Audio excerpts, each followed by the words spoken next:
Hello, hello, and welcome to the third of today's episodes of Saddest Night Out. My name is Roy, and I am the host of this daily podcast, which is primarily about music and creative culture in London.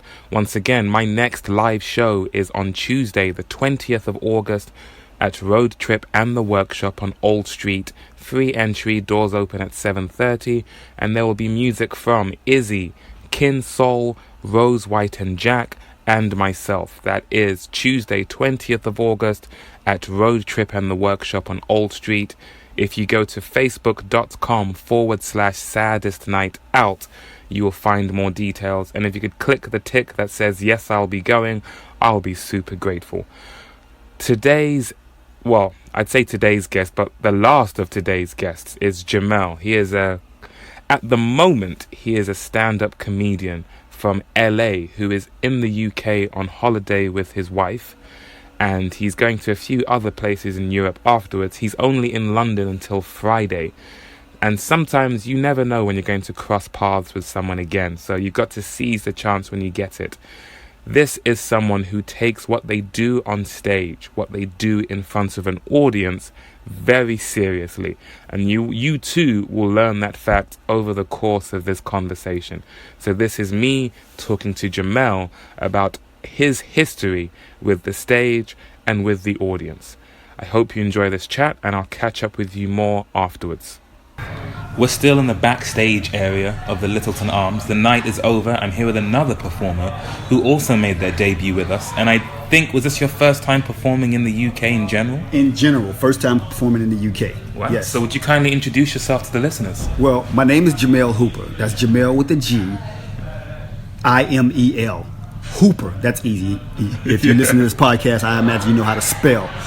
But I broke my cherry here in the UK at the Lyttelton. And since I broke my cherry here, the wall's all red.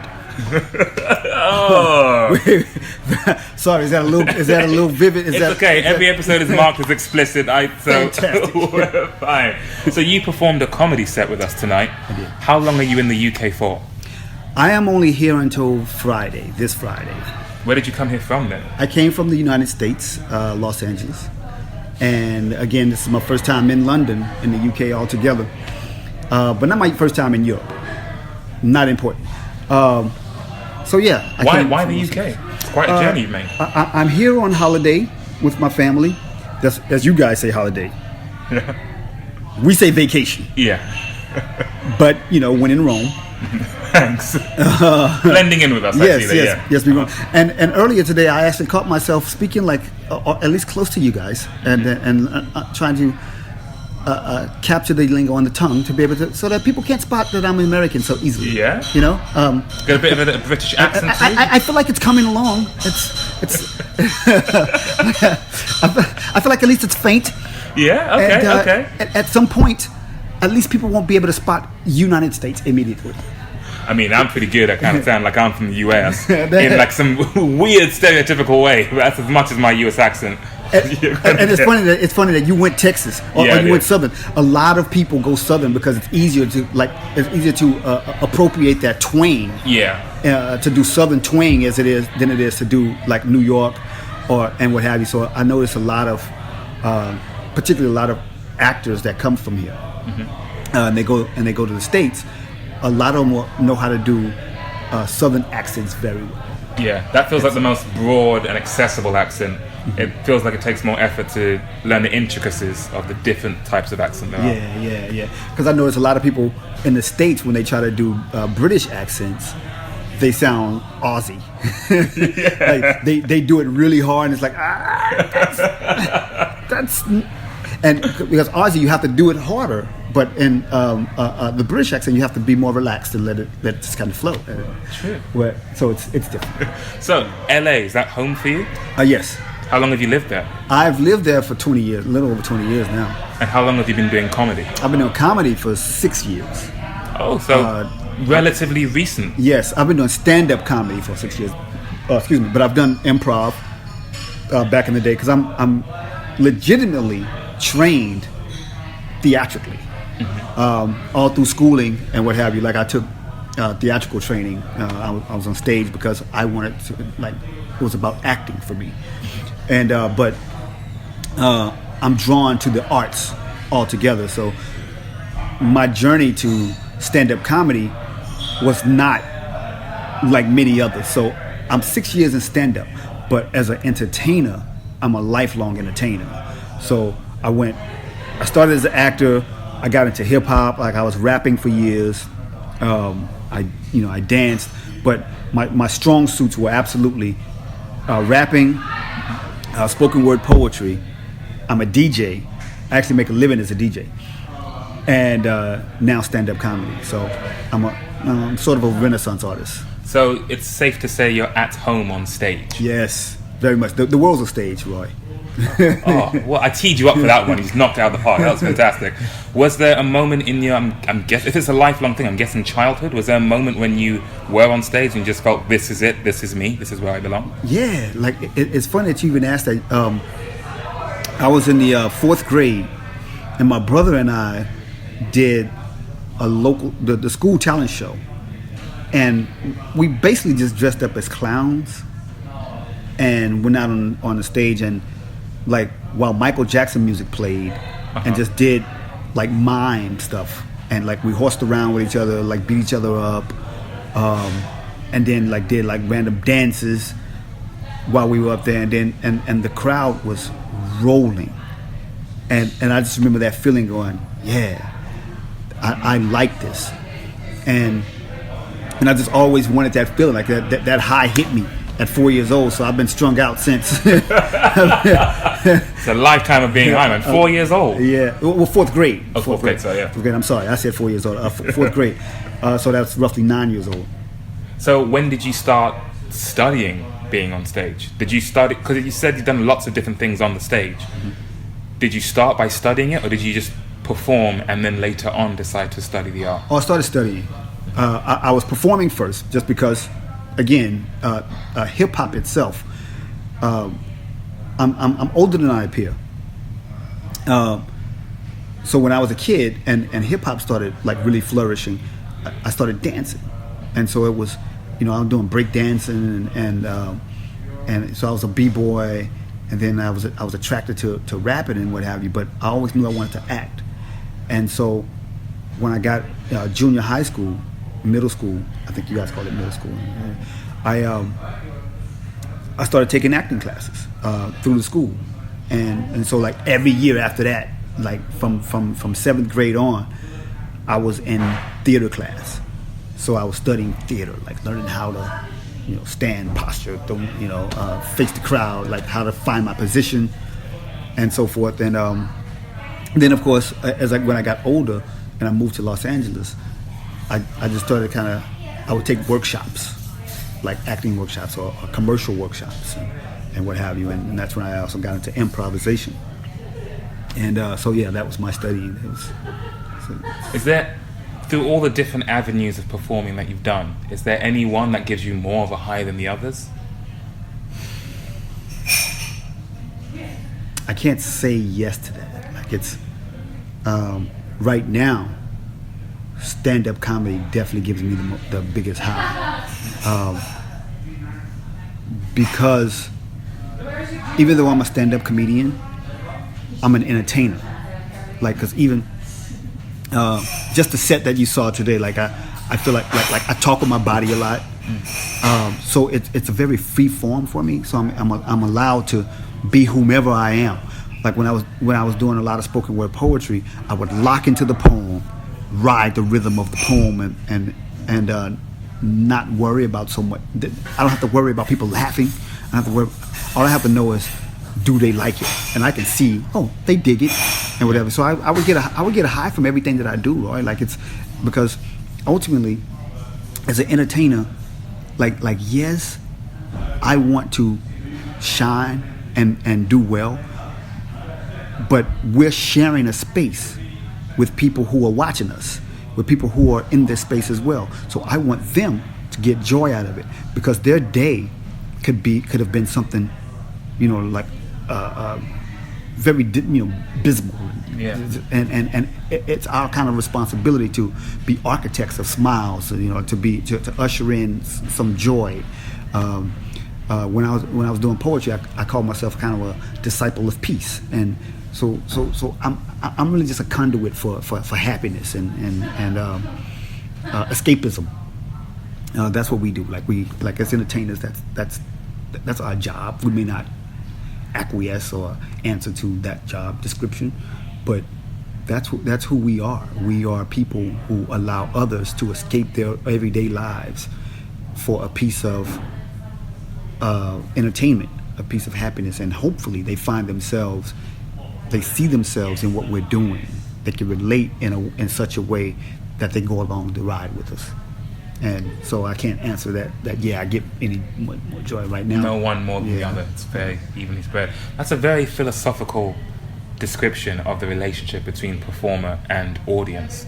You mentioned earlier that you're seeing some other places in Europe while you're on your holiday or vacation. Mm-hmm. And are you performing in all of those different places or trying to? And if so, audiences in the US, audiences on this side of the ocean, any major differences, pros, cons? What's that like for you?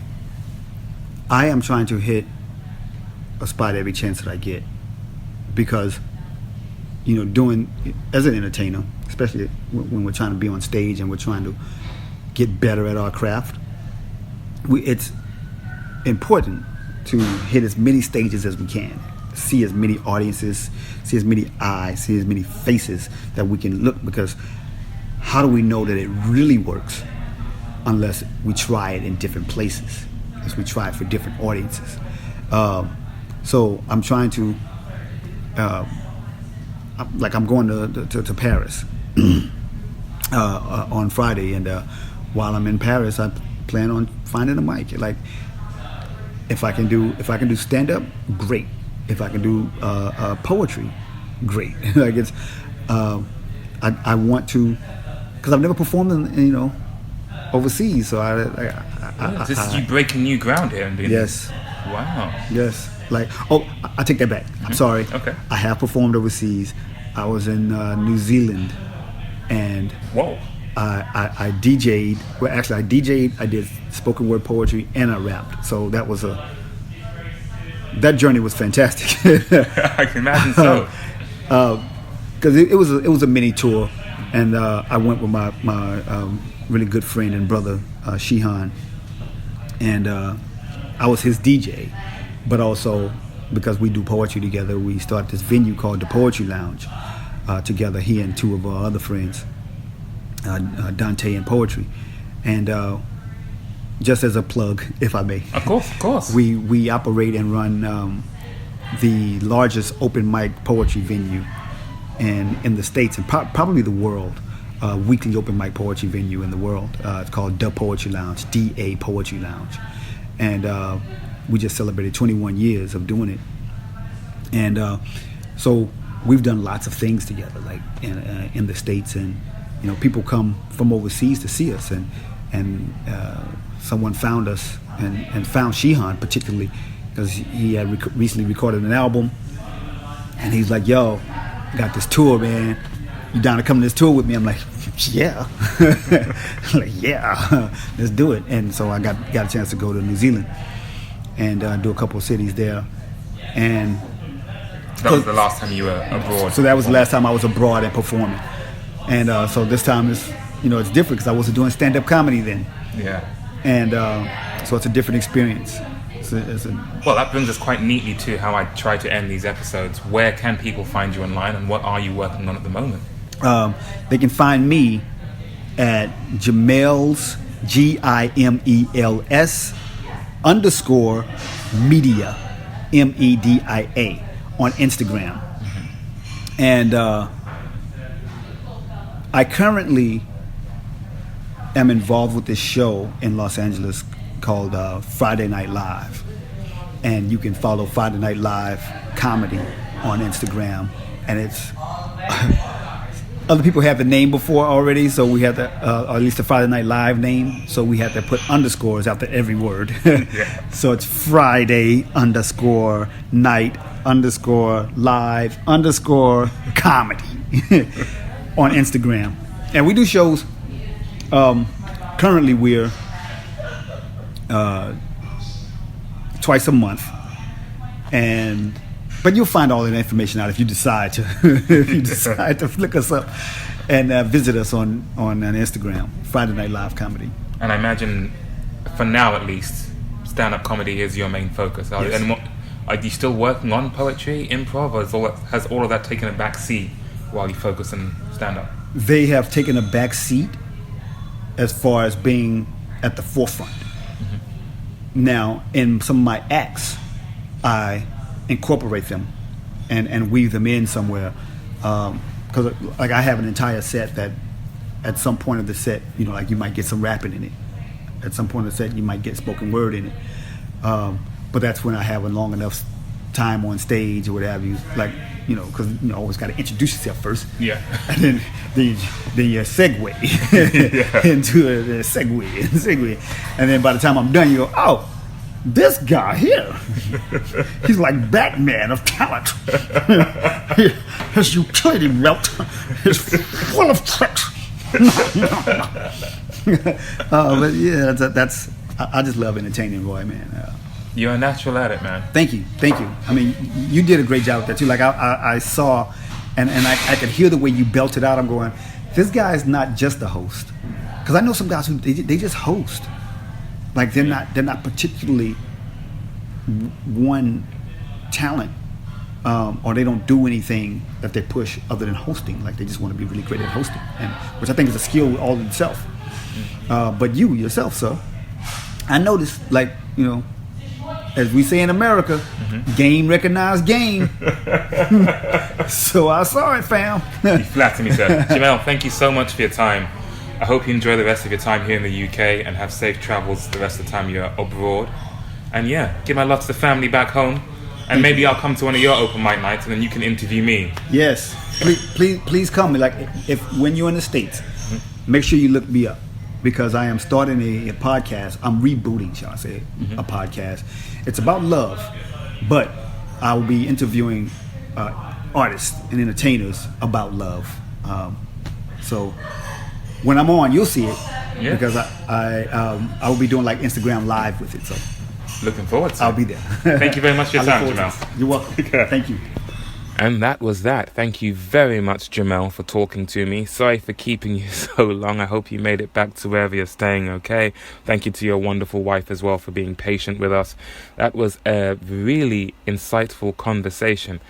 I hope you're noticing, if anyone's listened to these 3 episodes in one go, I hope you're noticing a pattern with the people that I've spoken to on yesterday, I should say, in that they all take their opportunities to be in front of an audience seriously. They all recognize that there is a responsibility. There's almost an unwritten contract between the performer and the audience. You want to make your time on stage worthy of their attention. This isn't a lark. This isn't just, oh sure, shrug of the shoulders, why not, a bit of fun. This is a chance to make a statement, because you never know who is listening, and you never know the impact that what you do could have on whoever hears it. And I really appreciate all of the people I've spoken to taking the time to tell me about what goes on, what the thought process, the history behind, and the future ahead of what it is that they do. These are all thoughts that I try to take with me when it comes to doing this podcast. I am hoping to get to a rehearsal today with Sean and Jay. Jay performed at last night's open mic as well. That rehearsal is at 12 o'clock. It's currently 10:48, so I might be a bit late, but time will tell. I am hoping to talk to MC Purple today in Camden. I realised I left my phone charger at the Finsbury near Haringey Green Lanes, which is further north. And then I've got an open mic at the Nelsons in Hoxton, where I'm hoping to talk to... Oh my God, my mind has gone completely blank. I'm hoping to talk to Moon Williams again, and possibly to Kin Soul as well. I've got a lot going on, and that's just today. The podcast is still on a slightly indefinite postponement. I will sit down with my laptop and just hammer it out soon. But at least I've put the Facebook events up. Once again, facebook.com/Saddest Night Out to find out more about my next live engagement, Saddest Night Out Live, number 3, at Road Trip on the Workshop, Tuesday, 20th of August. There's a lot of work I need to do. There's a lot of work that's gone into making this many episodes. I don't know. It hasn't really hit me yet just how much I've done with this podcast. There are glimpses of it with the people that I talk to. My dad was a really big fan of the Moon Williams episode that I did. But hearing how seriously the people I talk to take their craft, that's when the seriousness of what I do tends to dawn on me as well. I will at some point do an episode of it might be the next Monday episode that I do, when I really take stock of how much I've done with this podcast. There are times when I really despair that there is no audience for this, that it is just my dad listening. And hi, Dad. My dad has actually got to a point now where he won't listen to he's not up to date with the episodes, because I guess he's been burned before in the gaps that I've taken in putting up episodes. I have said before, and I'll say again, he's probably the most cohesive listener of this podcast, in that he listened to maybe the first 80 or so and then listened again when there was a gap between episodes being posted. So now he keeps about 5 episodes back from the most recent one, just in case there's another gap, so he has something to fill the void until I return. But I've been on a bit of a spree. Even though I've missed days, I've recorded numerous episodes in a day to make up for the gaps. I've actually somewhat earned the title of this being a daily podcast. There's been times when that has been a very tenuous title to use, but recently it's pretty fair. And yeah, I love how when I'm talking to some guests, particularly when I spoke to Gimel on this one, you hear him get quiet and get very serious and very pensive about what he's saying. That's the part of the conversation when I lean in, and I do a bit of audio editing with each episode to try and make it so you can hear each part clearly. But I hope in some way whoever's listening is also leaning in, because they feel as though, oh, this is when things are getting really juicy. Let me pay even closer attention to what is being said. I don't know. There's a lot of thoughts going on, and I've got a lot to do, so I will leave it there. Thank you once again, Gimel. Thank you to Mary C. Parker. Thank you to Pete Buckley for all talking to me last night. I was hoping when I arrived, the plan was to maybe talk to Jack Marsh and to Tom Garble, but they had to leave before the end of the night, which is fair enough. There will always be, or hopefully, there will be a future opportunity to talk to them and many others as well. I walked in and saw Pete Buckley, so spoke to him. I did not know at all that Mary C. Parker and Gimel would be such fascinating performers and willing to talk to me in the podcast, and then be such interesting guests on the podcast as well. It's rare enough to get anyone from the US, let alone a comedian, let alone 2 in the same night. So thank you both for talking to me. And thank you all for listening. I hope to catch you again on the next episode. But until then, don't forget to find me on Facebook, facebook.com/saddestnightout, and take care.